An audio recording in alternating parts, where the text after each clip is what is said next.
from all these interviews that I did, I wanted to identify what are the most common mindsets, the most common skills that 140 of the world's top business leaders keep identifying. And these are them. 4 mindsets, 5 skills. If you can master these 4 mindsets and these 5 skills, and by the way, also help those around you master these 4 mindsets and 5 skills, you will be not only a great leader now, but you will be a great future leader. And when I say successful and great, I don't just mean a leader who makes the business more money, because that's not how I define greatness or success for leadership. Of course, being able to make the organization successful is a part of that. But it's also about creating an environment where employees actually want to show up. It's making a difference. It's focusing on that purpose, that meaning, that impact. It's the human stuff that will also matter a great deal, and that's part of what will make you a great leader, not just bringing in more money to the business. So let's start off with the first one, the global citizen. Ilham Kadri is the CEO of Solvay, 25,000-person chemical company. And she grew up in Morocco. She was raised by her illiterate grandmother. And as a child growing up, her grandmother told Ilham that girls typically have 2 exits in life. The first exit that a girl has is from their parents' home to their husbands. And the second exit that a girl in Morocco has is to the grave. And Ilham thought about that for a while, and she decided to create a third exit for herself, which she did in the form of education. And she studied math, she studied physics, she went on to go get her master's degree. Ultimately, then she went on to go get her PhD. And through the pursuit of education, she had the unique opportunity to work for many organizations and diverse projects all over the world, in places like the Middle East, Africa, China, the United States, Europe. And she had the opportunity to actually live and work in these places. She learned, for example, the importance of patience in Japan. She learned the importance that in Saudi Arabia, a verbal agreement is just as good as a written one.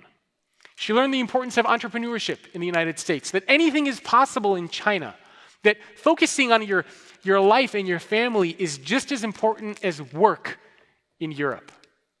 She learned the importance of going slow to go fast in Africa. And she told me this really interesting story about how she had to negotiate a deal between Saudi Arabia and the United States, 2 very, very different parts of the world. And the deal was for a water plant. And she had to bring together these 2 different cultures, perspectives, these 2 different worlds, and get them to see eye to eye. That's what being a global citizen is all about. It is embracing this diversity. It is about surrounding yourself with people who don't think like you, who don't look like you, who don't act like you. This is essential when we think about leadership in any capacity. And having this global mindset of surrounding yourself with these types of people also means that you need to think big picture. You need to understand how things that you do in one part of the world, if you would be able to do those same things in another part of the world. For example, ask yourself right now, if you were taken out of your current environment and put into another part of the world, would you be able to lead effectively? If you had to go to a different country, a different city, maybe even a different team, would you lead effectively? Or would you only be comfortable being surrounded by those who are like you? And in this globally connected and distributed world, having this global citizen mindset is going to be essential. And when you don't have it, bad things can happen. Disney tried to open a theme park in Paris a couple of years ago. And they thought that they could just copy and paste whatever worked in the United States, drop it into Paris, and it would be great. And it failed miserably. So they named the park Euro Disney. Now, as anyone knows, the currency that they use in Europe is the euro. They literally named the theme park Dollar Disney. Not only that, but they failed to take into account European culture and values. So Parisians especially, they pride themselves on their culinary prowess. So you can imagine their shock when they would have lunch inside of Euro Disney, only to find that they would have to eat with plastic cutlery. They were appalled. It's also very customary in Paris to have wine or some alcoholic beverage with your lunch. And so you can imagine that they weren't too pleased when they wanted to order wine with their lunch in Euro Disney, only to be told that there's no alcohol allowed. And it was a lot of missteps like that that caused employees to go on strike. The whole operation almost went bankrupt before they were finally able to turn it around. Have that global mindset. Surround yourself with people who are not like you. And when I say surround yourself, I don't just mean be okay with it. I mean actively pursue it.